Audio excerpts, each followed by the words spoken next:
안녕하십니까. 닥터 파이낸스 김영환 교수입니다. SVB 실리콘밸리 뱅킹 이쪽에서 뱅크런 사태가 나면서 파산이 나는 바람에 지금 주말 동안에 핫 이슈, 파이낸스 가이들의 핫 이슈가 지금 발생을 했습니다. 그래서 그거에 대해서 한번 같이 얘기를 나눠볼까 합니다. 물론 뭐 이것이 은행이 파산한다고 하는 거는 경제라는 몸에서 심장 같은 게 혹은 맥박 같은 게 이게 멈춰버린다는 거 아니에요. 동맥경화라든가 심장마비라든가 이런 거가 되면은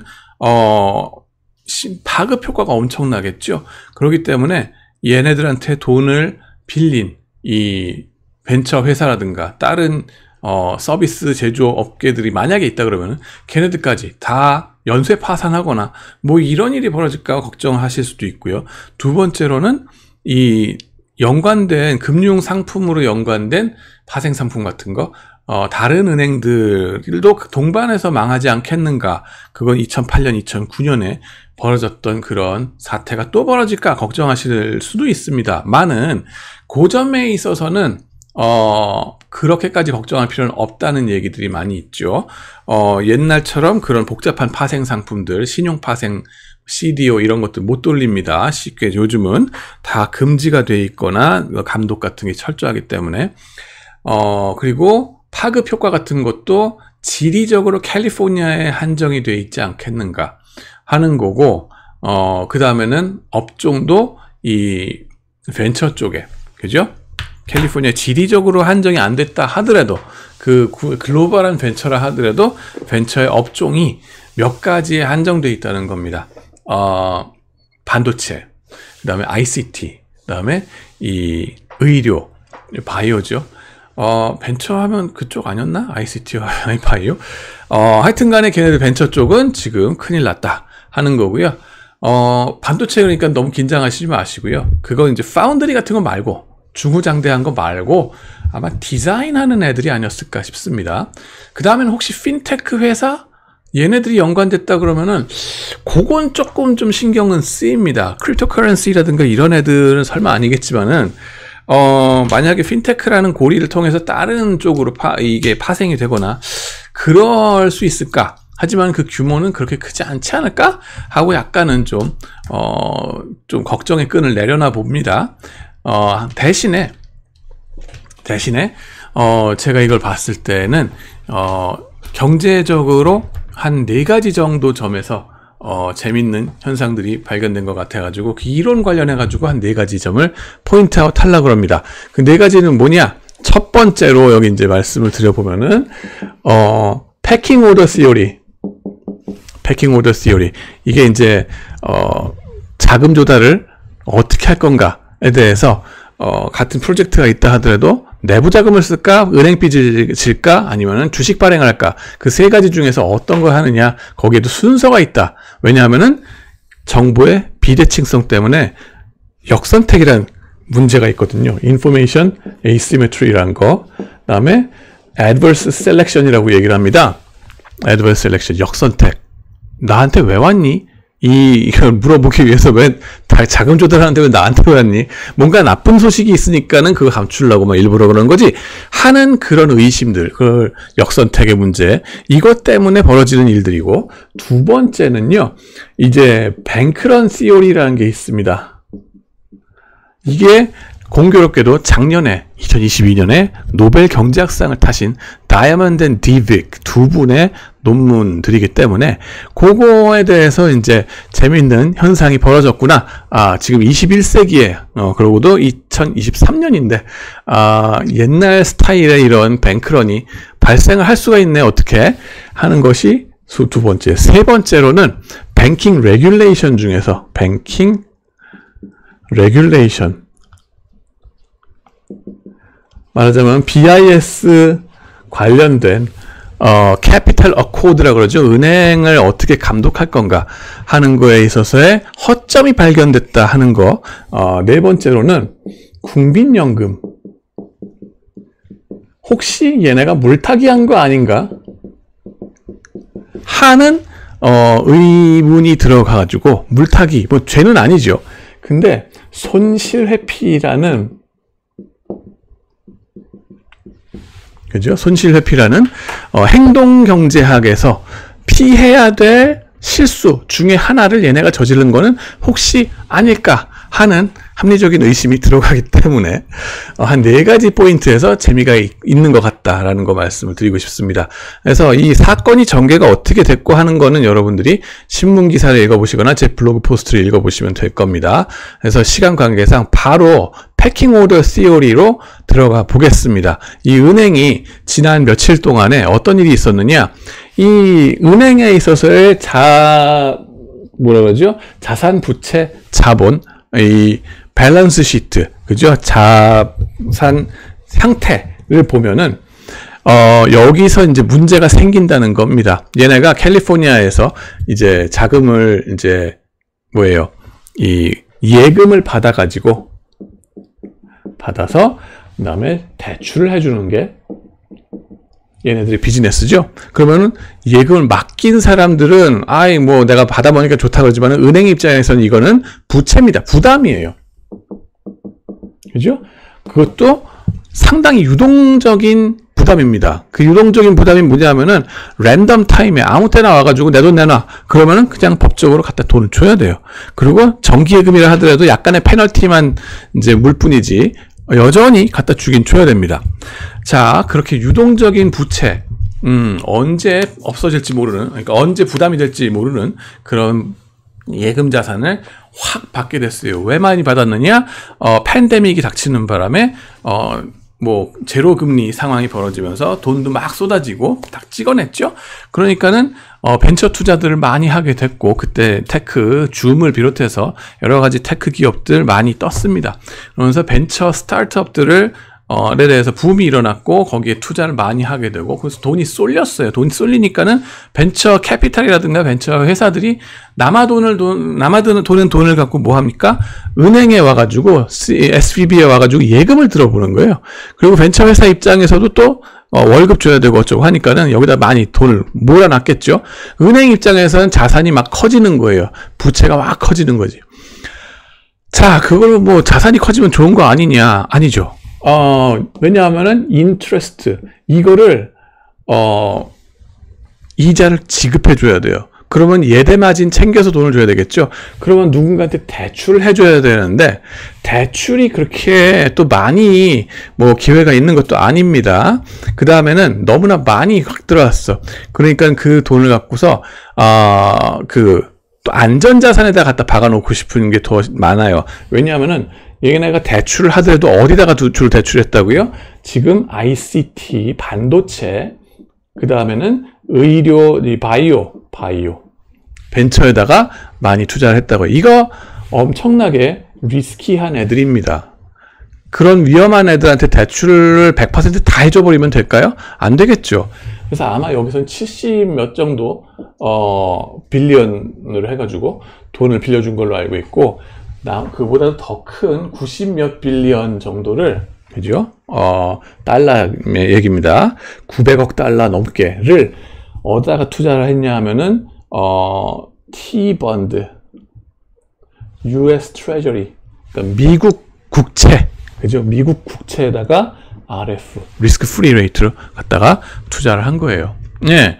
그러면은 어떤 현상이 벌어지느냐? 이것이 지금 저금리 기조로 2020년까지 2021년까지 갔었으니까는 저금리 기조 덕분에 번드, 이 채권의 가격이 엄청 올라가요. 자산 가격은 이렇게 올라갔었습니다. 그리고 대출은 이제 이렇게 있다고 치고, 그다음에 부채가 이렇게 있잖아요. 자기 자본이 이렇게 있고, 그죠? 이런 상황이 되는데 2021년까지는 좋았죠. 예. 근데 어떻게 돼요? 2022년에 인플레이션이 막 걱정이 됩니다. 그러니까 파월 의장님께서 이 이자율을 올려버립니다. 이자율을 0%에서 4% 넘게 막 급격하게 올리니까는 그의 역관계에 있는 이 번드, 얘의 가치는 어떻게 되겠어요? 폭락을 합니다. 그죠? 폭락을 한다는 얘기는 뭡니까? 이 밸런스 시트에서 요 자산의, 그죠?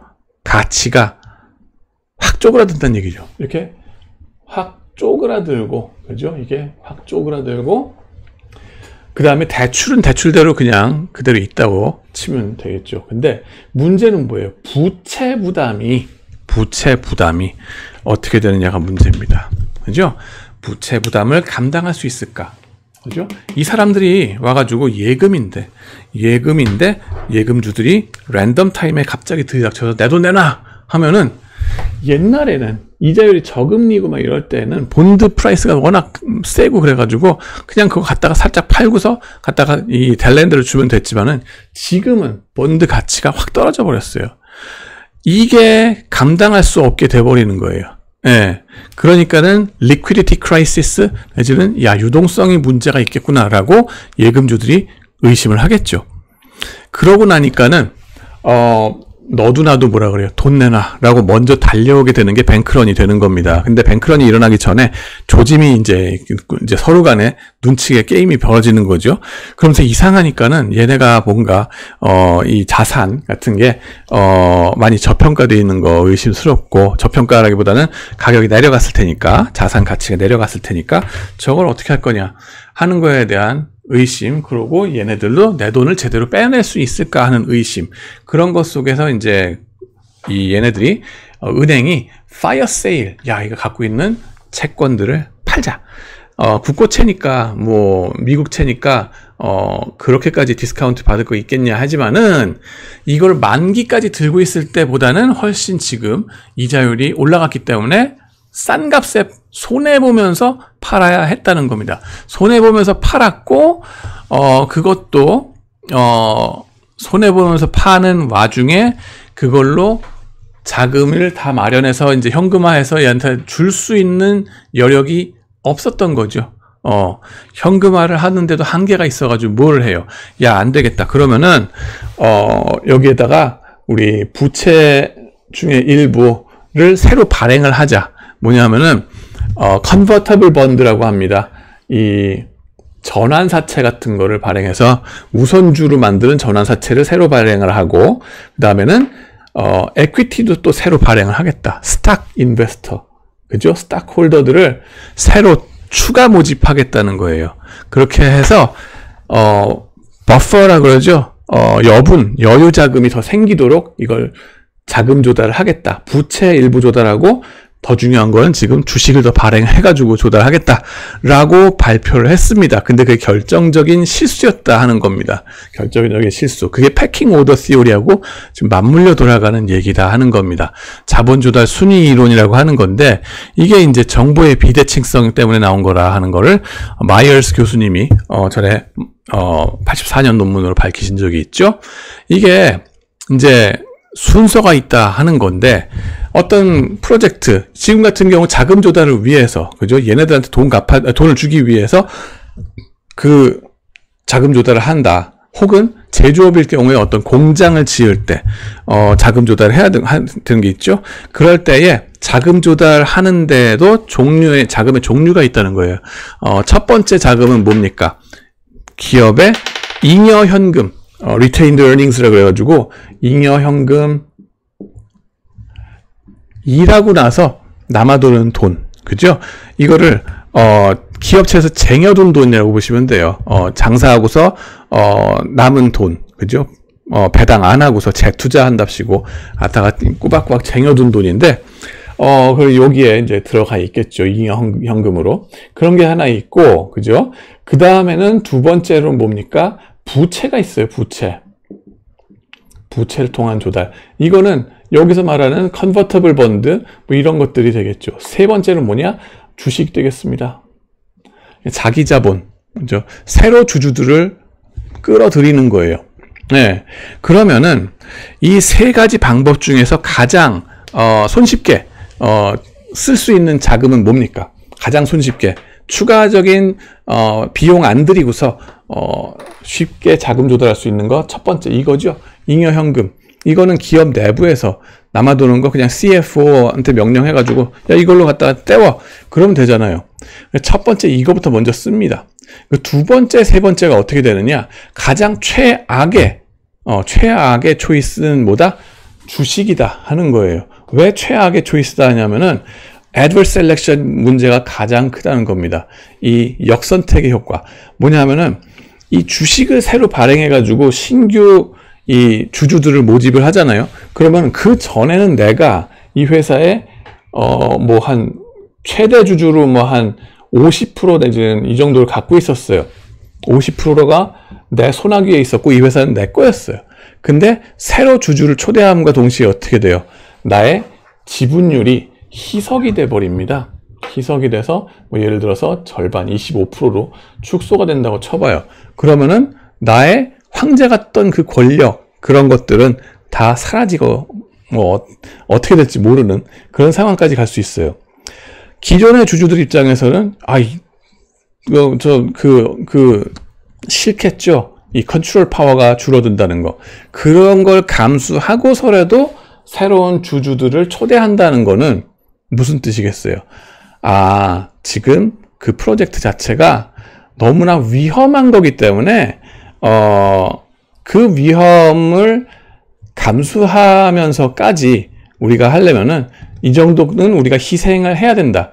해야 될 정도로 희생을 해야 된다 할 정도로 위험한 그런 프로젝트구나 하는 프로젝트의 퀄리티를 우리가 외부 투자자 입장에서는 추론해낼 수가 있는 거다 하는 거예요. Information asymmetry, 이 정보의 비대칭성 때문에 다 벌어지는 게임의 효과다라고 보시면 됩니다. 그죠? 그 다음에 그런 역선택이 가장 심한 게 주식이지만은 그보단 덜 심한 게 부채다 하는 겁니다. 부채는 뭐예요? 이렇게 자기 지분을 줄여서 희생해 가면서까지 끌어들일 필요가 없죠. 그냥 일정한 이자 비용만 지급하고 원금만 갖다 갚아주면은 끝나고 나의 소유 지분은 그대로 있어요. 그렇기 때문에 기존의 주주 입장에서는 선호하는 게 뭐겠냐? 첫 번째 잉여환급, 두 번째 부채, 그 다음에는 세 번째 마지막으로 가서 주식 발행을 해가지고 돈을 끌어들인다는 거거든요. 자, 그런 클리어한 오더가 순서가 있기 때문에 패킹 오더가 있기 때문에 외부에서 바라보는 투자자 입장에서는 뭐냐? 저놈의 회사, 저놈의 은행이 자금 조달을 할 때 뭐를 갖고 선택하느냐, 이 셋 중에 뭘 갖고서 하느냐를 보고서 지금 저 회사의 상황이 얼만큼 좋구나 나쁘구나 하는 거를 추론해낼 수 있다 하는 게 요 얘기가 되겠습니다. 그리고 그게 바로 정확히 여기 들어가서 일이 벌어진 겁니다. 그래서 얘네가 지난 3월 9일쯤 해가지고 우리 사채 발행, 전환 사채 발행 할래? 그리고 주식도 추가로 할게 라고 얘기를 했다가 주가가 폭락을 한 이유가 바로 이겁니다. 도대체 외부에서 보기에 얼마나 상황이 나쁘면은 유상증자를 한다고 그런 얘기가 나왔을까? 그러면서 먼저 팔아 제끼는 거죠. 그래가지고 주가가 결국에는 이렇게 폭락을 급전직하했다는 겁니다. 그게 이제 패킹 오더 시오리가 이제 관련이 있는 것으로 보인다 하는 거고요. 그 다음에는 그러면서 요거를 바라보고 있는 게 바보 같은 투자자들이 아니라 벤처 캐피탈이든지 되게 똑똑한 그 파이낸스의 전문가들 아닙니까? 얘네들이 이거를 보면서 대번에 파악을 하는 거죠. 얘네 지금 상황이 저 정도가 될 것 같으면 지금 여기에 우리가 보이지 않는 곳에 있는 요 퀄리티가 도대체 얼마나 나쁠까? 지금 이 본드도 폭락을 했을 뿐만 아니라 요 대출돼 있는 거 퀄리티도 아마 나쁜 거 아닐까? 라는 의심들이 막 들어가면서 그 벤처 캐피탈 같은 애들이 예금주들이죠. 예금주들이 어떻게 해요? 내 돈 내놔 그래서 막 빼내가는 거고요. 내가 벤처 캐피탈이면은 내가 투자하고 있는 회사도 혹시 너도 여기다 예금했니? 빼! 라고 전화질을 할 수 있겠죠. 그러면서 너도 나도 한꺼번에 달려가서 돈을 빼는 상황이 됩니다. 특히나 그럴 수밖에 없는 게 뭐예요? 여기 돈을 빌려줬다 그랬는데 지난해 FTX 등 여러 가지 회사들, 테크 회사들이 그쪽에서 난리가 났었잖아요. 폭망하는 일들이 벌어졌기 때문에 이 퀄리티가 훨씬 나빠졌을 수 있다 하는 걸 보고서 다들 달려든 거죠. 그러면서 너도 나도 먼저 빼내가려고 달려드는 이런 뱅크런 현상이 벌어졌다 하는 겁니다. 하루 이틀 만에 42빌리언, 73조 원 규모만큼 이 한꺼번에 빠져나갔다고 하는 겁니다. 여기서 이제 다이아몬드 디비크의 뱅크런 이론이 이제 적용이 된다라고 보시는 건데, 사실 뱅크런이라고 하는 게 어떤 패닉의 연장선상에서 보는 비이성적인 사람들의 움직임인가, 어떻게 된 건가에 대해서 합리적인 투자자들이 저럴 수가 있는가에 대한 설명이 좀 그 당시로서는 부족했다 그럽니다. 그래서 그 다음에는 패닉이라든가 이런 것이 계속 뱅크런이 계속 발생한다 그러면은 굳이 왜 합리적인 사람들은 은행업을 하려고 들까 하는 의심이 들죠. 그럼에도 불구하고 은행업을 수천 년 동안 해온 데에는 합리적인 이유가 있는 거 아닐까 하는 거고요. 그 다음에는 이게 시장의 실패라고 치면은 뱅크런이라고 하는 게, 그러면 뱅크런을 방지할 방법은 없을까 하는 의문이 들어간다는 겁니다. 그래서 이제 아까 말씀드렸다시피 요쪽에 비유동적인 자산을 가지고서 이 유동적인 부채를 감당해내려고 그러면 대단히 위험한 일이거든요. 은행업이란 게 우리나라에서는 뭐 관치금융이 너무나 오랜 세월 있다 보니까는 그냥 뭐 철밥통에 편한 일로 착각들을 하시는데, 사실 그렇지가 않습니다. 이게 이 지극히 휘발성이 높은 이 부채라는 요 예금, 이거를 저 고정되어 있는 자산으로 감당해낸다 하는 거 대단히 위험한 일입니다. 그렇기 때문에 그 위험을 감수하는 만큼 예대 마진을 챙겨서 사는 거거든요. 그게 이제 합리적으로 이 뱅크런을 감수하고서라도 은행업을 하는 이유입니다. 예대 마진 챙겨야 된다는 얘기입니다. 위험한 만큼, 빌려간 사람들이 위험한 만큼 마진을 많이 매길 수밖에 없는 거다 하는 겁니다.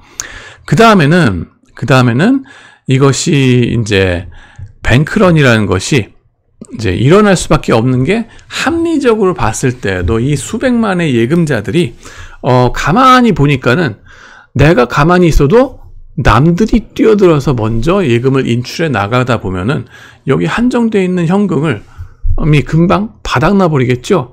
그리고 내가 돈을 뺄 수 없이 이것이 금방 파산해버리는 수가 생기겠다. 그 은행의 자산 퀄리티는 실제로는 괜찮다 하더라도, 심지어는 이 은행이 건강한 은행이다 하더라도 소문이 막 돈다고 쳐봐요.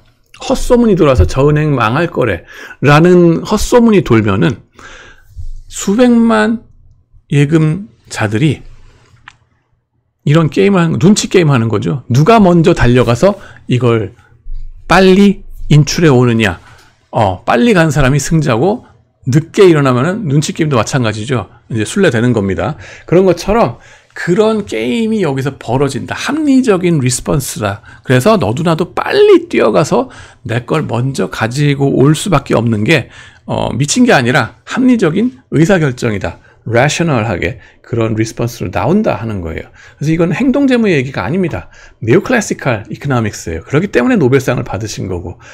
그래가지고 이 양반들이 이제 뱅크런이라는 게 그렇게 합리적으로 해석이 가능하구나 하는 걸 이제 보여주셨고, 그 다음에는 야, 이걸 뱅크런을 그러면 어떻게 방지해야 될까? 그러면은 보험을 해주면 어떨까 하는 거예요. 보험. 은행업과 보험업은 또 다른 차원의 얘기긴 한데, 야, 예금보험공사라는 걸 정부에서 둬가지고 이 예금자들, 그 수백만 예금자들한테 어느 일정 수준까지는 뭐 걱정하지 마라. 이게 인출하려고 덤벼들지 말고 그냥 우리가 한국 같은 경우 5천만 원 선에서 예금자 하나당 한 은행에 5천만 원. 미국 같은 경우 25만 불, 즉 한 3억 원 정도 은행마다 예금자마다, 그죠? 보장해 줄 테니까 그거 믿고 여기 뱅크런 하지 마라는 시스템을 박아버린 겁니다. 1930년대부터. 그래서 그게 이런 의미가 있다 하는 걸 재해석을 해준 거고요. 그죠? 그 다음에는 그러면 이제 이 은행에 뱅크런이 왜 발생을 했을까? 황당하잖아요. 그게 벌써 이제 노벨상도 받으신 이론이 있고 1930년대부터 그 보험 시스템이, 예금 보험 시스템이 있었는데 지금 21세기에 2023년에 이게 뭔 짓인가? 그것도 하이테크, 슈퍼 하이테크의 핵심지라고 할 실리콘밸리에서 이런 정근대적인 것 같은 일이 왜 벌어졌을까? 하고 보시면은 예금액 175 빌리언 달러 중에서 93%는 예금 보험에 들어있지 않았더라 하는 겁니다. 이게 무슨 일입니까? 이게 무슨 일입니까? 상상 초월인 것 같긴 한데, 우리의 선입견은 뭐냐 하면은, 예금보험 그러면 여기서 예금자는 누구다? 개인이라고 생각하기 쉽습니다. 저 같은 이제, 이 규모 작은 그런 개인들이, 한 5천만 원, 3억 원 보장해주면 고마워요. 해피하게 그냥 뱅크런 안 하고 할 수 있을 것 같죠. 그죠? 근데, 여기에 SVB에는 고객들이 누구다? 벤처 캐피탈 회사, 벤처 회사, 혹은, 베이에어리아, 쪽에 갑부들이거든요. 그러면 걔네들이 예금을 3억 원 이하로 했을까? 아니면 몇십억 원, 몇백억 원씩 했을까? 하는 겁니다. 그럼 몇백억 원씩 하잖아요. 그러면 예금이 그러니까 보험이 될까요? 안 된다는 겁니다. 걔네도 25만 불까지만. 나머지는 보험이 안 된다 하는 거예요. 자, 그러면 이게 예금보험의 의미가 지금 이 사람들한테 있어요, 없어요? 그죠?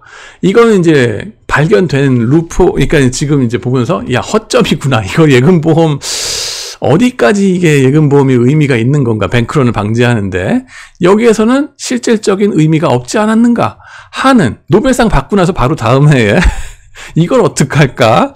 하는 상황이 지금 좀 벌어진 것 같습니다. 재밌죠? 그 다음에는, 자산 구성에서도 또 재밌는, 뱅크 레귤레이션 측면에서 또 재밌는 것이 발견됐다고 하는 거는 이관희 교수님의 페이스북에 나온 얘기인데, 뭐냐 하면은, 이제 BIS 이 은행 감독 규정에서 보면은 리스크 베이스드 캐피탈 내지는 리스크 웨이티드 버퍼 캐피탈이라고 하는 게 있습니다. 뭐냐면은 여기에 자산들의 가치가 폭락할 수가 있잖아요. 확 없어지고, 아까 국고채 같은 거 얘기했지만은 예를 들어서 무슨 부동산에 투자했다거나 이랬을 때, 혹은 대출을 막 해주는데 1,000억 원만큼 대출해주는데 이 회사가 망해서 300억 원밖에 안 돼. 그럼 700억 원이 날라갔잖아요. 그죠? 그러면은 이 자산 가치가 훅 날아갈 수가 있단 말이에요. 마크 투 마켓이라고 하는데, 시장에서 지금 얼만큼 쳐주는가를 여기다가 실시간으로 내 보여줘야 된단 말이에요. 그러고 나면은 자산 이꼬르 부채 플러스 자본이 돼야 되는데, 그게 700억 원이 확 줄어들었어. 근데 부채, 그것만큼 갑자기 예금이 없어지느냐? 안 없어지거든요. 얘는 그대로 떡하니 있어요. 근데 그러면은 그거를 완충작용해주는 완충 자본이 있어야 될 거 아니에요. 누구 돈으로? 바로 여러분의 돈으로. 누구냐면은 은행 주주들의 돈으로. 그죠? 은행 주주들의 돈 갖고서 이 완충지대 역할을 하는 버퍼 캐피탈을 마련해 둬야 돼요. 그래야지 이게 자동차로 치면 범퍼처럼 충격이 와도 흡수해 줄 수 있는 밤바가 있어야 된다는 얘기예요. 그죠? 그게 이제 은행 레귤레이션, 감독 기구들의 초미의 관심사입니다. 그래서 그러면 얼만큼을 이거를 자기 자본을 확충해 놔야 될까?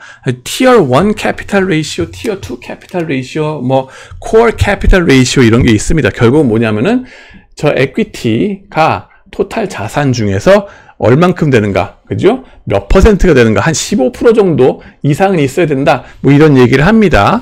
요거의 15%가 돼야 된다는 얘기인데, 그건 쉽게 말하는 얘기고, 사실 요거 총 자본의 얘기가 아니라, 그죠? 총 자본의 얘기도 아니고, 그다음에 자산도 요 생자로 총 자산의 얘기가 아니에요. 그러면서 이걸 복잡한 계산을 하는데, 중요한 건 뭐냐 하면은, 이 버퍼 캐피탈, 이 완충 자금, 그죠? 완충 자금, 자기 자본은 위험할수록, 이 자산이 위험한 자산일수록 완충 자산을 많이 갖고 있어야 되겠죠. 그죠? 반바의 성능이 좋아야 되겠죠. 스피드 많이 하는 람보르기니인 것일수록, 그죠? 반파가 좋아야 될 거예요. 안 그러면은 갖다 망가질 거 아니에요. 차가 천천히 달리고 안전한 그런 차 같으면은 반바가 그렇게 필요가 없어요. 이 자산이 얼만큼 위험하냐에 따라서 이 캐피탈, 요 반바로 놓는, 그죠? 요거의 정도가 달라진다는 거예요. 그러면은 요걸 쌓아두는 거는 위험의 함수로, 자산의 위험도의 함수로 하자라고 했어요. 그러면서 위험할수록 많이 쌓아놓도록. 그러면은 여기 나왔던 게 뭐예요? US Treasury 내지는 미국채. 미국채는 가장 안전한 자산이라고 교과서에서 우리가 거의 종교적으로 배웠어요. 이거는 가나다라 마바사를 배우듯이 종교의 이 파이낸스 배우는 사람들은 리스크 프리 레이트, 무위험 이자율 할 때 벤치마크 첫 번째 나오는 게 미국채 수익률입니다. 가장 안전한 거, 망할 일이 없는. 그리고 미국채를 들고 있는 이상, 그리고 그것을 만기까지 10년 만기의 미국채라 그러면 앞으로 10년 동안 계속 들고 있는다는 가정 하에 위험이 없다는 거거든요. 저희 재무부에서 이걸 다 갖다 줄 거기 때문에, 그죠? 만기까지 들고 있는다는 가정 하에 얘네는 위험이 없다, 리스크 프리다. 그래서 리스크 웨이트, 가중치를 줄 때 얼마를 주냐? 0을 주자 하는 거예요. 0. 그러면은 요 반발을 얼만큼 둔다? 얘에 대해서 완충하는 캐피탈을 안 둬도 돼. 없애도 돼. 그냥. 이런 식으로 0으로 해가지고 반발을 두지 않아도 된다라고 얘기해버렸어요. 자, 그게 뭐가 문제가 되느냐? 몰랐지. 지금 와서 느끼는 건데, 이제 이걸로 코가 깨지면서 느끼는 건데, 이게 10년 만기 국고채랍치고 들고 있었지만은 1년 만에 파이어 세일로 팔아야 될 상황이 벌어질 때가 있더라 하는 거예요. 네.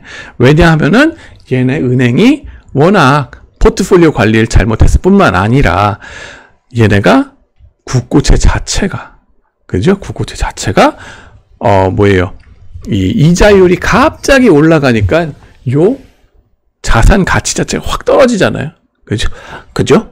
요거의 자산 가치 자체가, 시장 가치가 확 떨어진다는 거에 대해서 그렇게 신경을 안 썼던 게 감독의 허점이었다 하는 겁니다. 네. 그러다 보니까는 완충 자본이 부족했다. 그리고 현금도 부족했어요. 나중에 여기 밑에 보시면은 우리의 트럼프 형이 또 등장하십니다. 이 양반이 뭐라냐면은 저기 금융위기 이후에 도드-프랭크 액트라고 해가지고 은행을 더 안전하게 관리하자, 관리 감독하는 걸 더 촘촘하게 하자 하는 거를 이제 법안 통과를 시켜놓고서 많이 쪼여놨었거든요. 은행들을 안전하게 하려고. 그랬더니만은 은행들이 그 규제 때문에 못 살겠어, 탈규제, 그러면서 2018년에 이걸 완화하는 짓을 좀 합니다. 특히 이런 초대형 은행 말고 그 다음 레벨의 대형 지역 은행부터 속박을 없애자 해가지고 나온 게 뭐냐면은 요 대차 대조표상에 쟁여놔야 될, 보관해야 될 현금, 그죠? 여기 현금 아이템이 있을 거 아니에요. 그거를 얼만큼 있어야 된다 하는 그거 없애버렸어요. 그래가지고 완충 캐피탈 자체가 없는 그 상황에 현금까지 마음대로 적게 가져가도 되도록 만들어버리면은 완충작용 완전 없어지는 거죠. 그러면서 위험천만한 상황으로 가져갔었다 하는 겁니다. 그 다음에는 이제 이런 것이 이제 여기에서 보면은 뱅크 레귤레이션 상의 허점이 발견됐다. 얘가 늘 만기까지 가져가야 되는 걸로 해서 리스크 베이스 웨이트 0으로 하는 거 말이 안 된다 하는 게 지금 발견돼서 이걸 어떻게 고쳐나갈지가 또 관심사가 됩니다.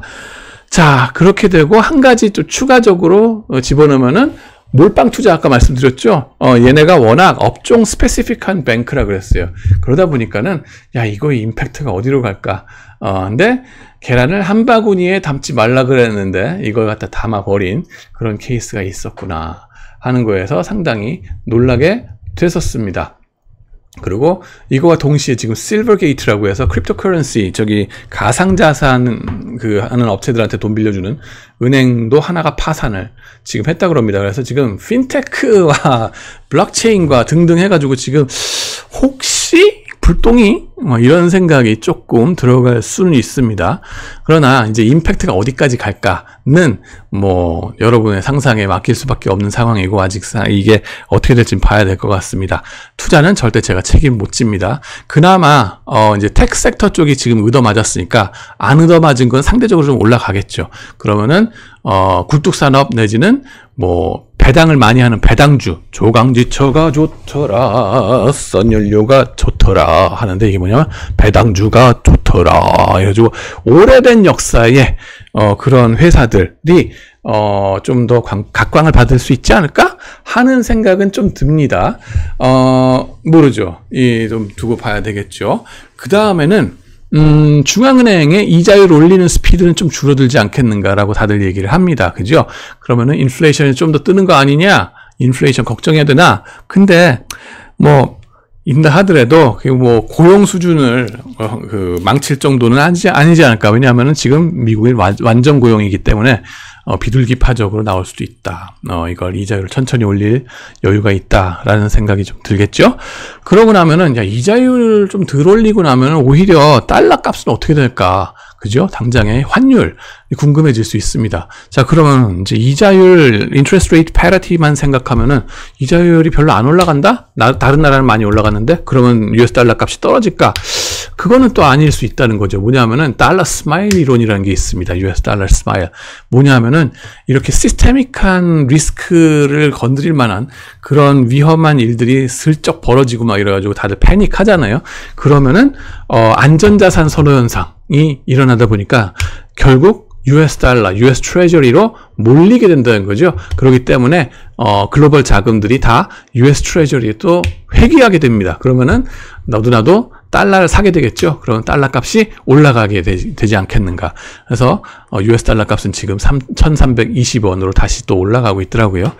모르겠습니다. 뭐 이제 뭐 극단적으로 위험할 때와 그죠? 극단적으로 아니면 상당히 이렇게 위험할 때 하고 상당히 좋을 때, 미국 경제가 상당히 좋을 때, 이 양쪽 다 US 달러가 강해지고, 그죠? 강한 경제, 약한 경제, 미국이 다 올라가고 그 중간에 어정쩡할 때 US 달러 값이 쑥 떨어지더라 하는 게 바로 달러 스마일 시오리가 되겠습니다. 한번 여기 쳐다보시면 될 것 같고요. 그 다음에는 여기 이제 경영자 얘기, 인포메이션 어시메트리이기 때문에 우리가 이제 뭐예요? 정보의 비대칭성. 그래서 이런 내부자 정보가 좋은 퀄리티, 뭐랄까, 부정적인 정보인지 긍정적인 정보인지를 외부자 입장에서 추론해낼 수 있는 방법이 뭐냐? 한 가지가 이런 패킹 오더 시오리, 자금 조달 갖고서 뭘로 했느냐 갖고서 이거 했어? 최악이네. 뭐 이런 식으로 하는 게 있고요. 두 번째로 추론해낼 수 있는 게 뭐예요? 내부자들이 그 CEO가 주식을 팔았다. 이야, 그러면은 앞으로 뭔가 바닥으로 꽂히겠구나 하는 걱정이 드는 거죠. 그래서 내부자들 거래에 대해서 연구하신 분들도 상당히 많이 계십니다. 보니까는 이 CEO가 얼마 전에 27일 날 주식을 48억 원 정도를 팔아치웠다는 거죠. 그 한 달 전쯤에 팔겠다라고 얘기를 했고요. 그때 또 CEO 인터뷰를 한번 CNBC에서 하기는 했습니다만은 법적으로 걸리진 않습니다. 한 달의 차이를 두고 했으니까 이제 의사를 얘기한 다음에 하지만은 야 이거 참 상당히 의심이 간다 하는 그런 정황이기는 하고요. 그 다음에는 뭐 다른 것들에 대해서는 한번 쭉 보시면 되는데 아까 말씀드렸다시피 요 국민연금의 얘기에 대해서는 제가 여기서 좀 같이 한 가지 나누고 싶은 게 있습니다. 보시면은 주말 중으로 파산한 미국은행 주식에 이거 SVB에 국민연금이 물렸다고 하는데 304억 원 정도. 이게 이제 뭐 전체 금액 그 자산 규모에 비하면은 뭐 별거 아니다라고 생각할 수는 있지만은 뭐 재밌는 현상이 지금 보였어요. 10만 주를 보유하고 있다 그럽니다. 그 중에 2만 주 정도는 2022년 4분기에 샀다 그럽니다. 작년 4분기 12월 달쯤에 샀다 그럽니다. 자, 그러면은 지난 5년간의 이 SBB 은행의 스탁 차트, 프라이스 차트를 여기 보여드립니다. 티커 심볼이 SIVB입니다. 그래가지고 보시면은 지난 5년간이니까 2022년이 이때가 딱 피크를 찍는 게 여름 딱 지날 때 피크를 찍고 꽉 급전직하 내려옵니다. 700을 찍고서 확 내려왔었는데 작년 말 12월이면은 요때거든요. 그러면은 살짝 요 바닥에서 확 올라갈 때 혹시 국민연금이 요 지점에서 사가지고 올라간 거 아닌가? 혹은 올라가는 틈에 같이 편승한 거 아닌가? 라는 생각은 들어요. 자, 근데 제가 문제시하는 건 뭐냐 하면은 사실은 국민연금도 그렇고 우리나라의 개미 투자자들이 외국에다가 투자하는 것도 그렇고 그게 언제부터 많이 활성화가 됐어요? 2020년 이후부터입니다. 자, 그러면 얘네가 도대체 지금 2만 주를 여기서 샀다 그랬는데 10만 주를 들고 있다 그러면 8만 주는 그 전에 샀단 얘기죠? 그러면 8만 주를 어느 지점에서 샀을까? 하는 게 궁금해집니다. 자, 그러면은 이게 요 꼭대기에서 산 거는 아니겠지 라고 생각을 할게요. 상투꼭지가 설마 아니겠지. 근데 적어도 요거보다는 되게 높은 곳에서 샀을 확률이 높지 않을까요?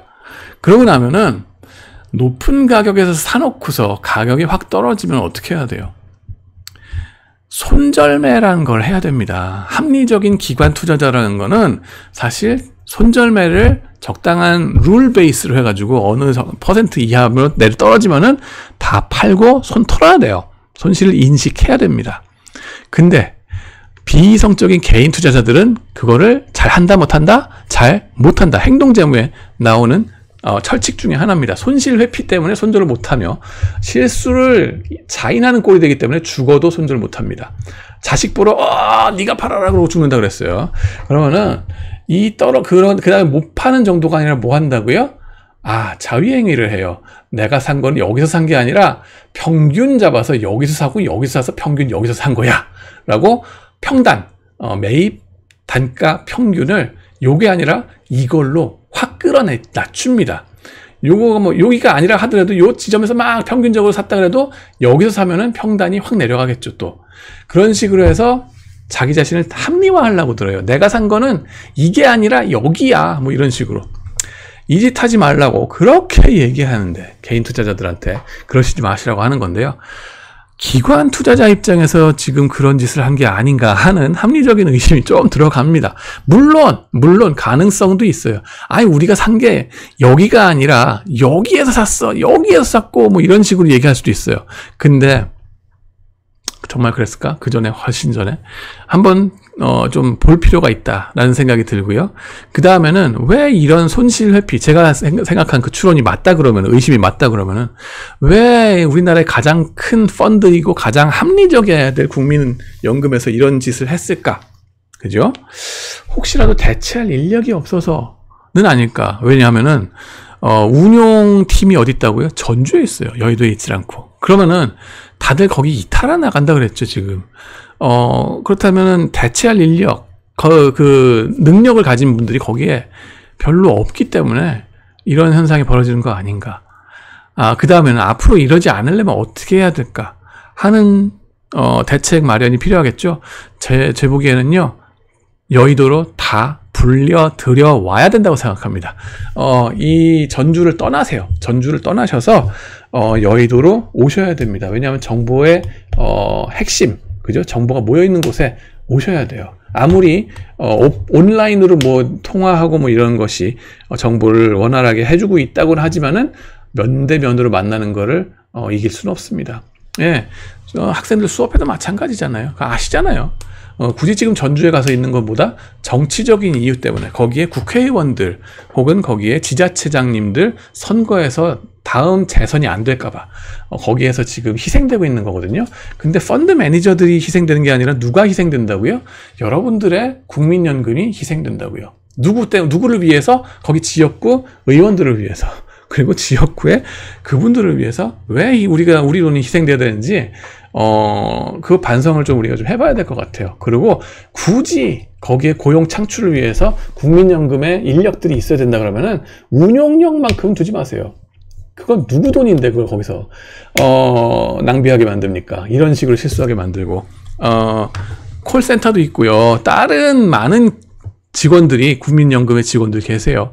그쪽에다가 그분들을 갖다 글로 보내든가 하지 운용력만큼은 보내지 마셨으면 하는 게 저의 간절한 소망이자 주장입니다. 그래서 네 번째까지 이 이제 이벤트 네 가지 포인트 잡으셨죠? 첫 번째 패킹 오더 시오리, 정보의 비대칭성 때문에 자금 조달을 뭘로 하느냐 그 초이스 보고서 최악이구나 하는 거를 추적해낸다는 거. 두 번째 뱅크런, 이게 옛날에만 있었던 게 아니라 하이테크 시대에도 지금 뱅크런이 발생할 수 있구나.